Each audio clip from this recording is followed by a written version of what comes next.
Certains habitants sont nés dans ces maisons, y ont passé toute une partie de leur vie, et aujourd'hui, elles disparaissent.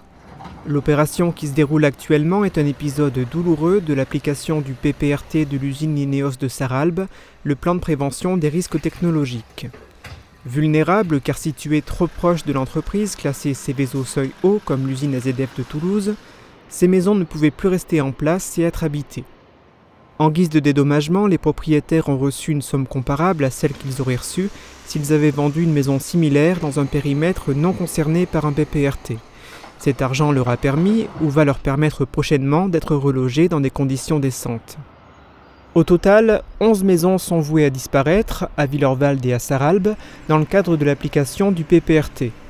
Si l'entreprise Ineos n'avait pas réalisé d'opérations coûteuses sur son propre site pour renforcer la sécurité de son activité, le nombre de maisons qui auraient dû disparaître aurait été bien supérieur.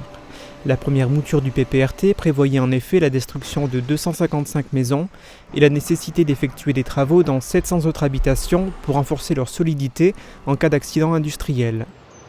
Si la destruction de ces 11 maisons est la conséquence la plus spectaculaire de la mise en application du PPRT, près de 300 habitations vont devoir subir des travaux pour améliorer leur capacité de résilience en cas d'incident.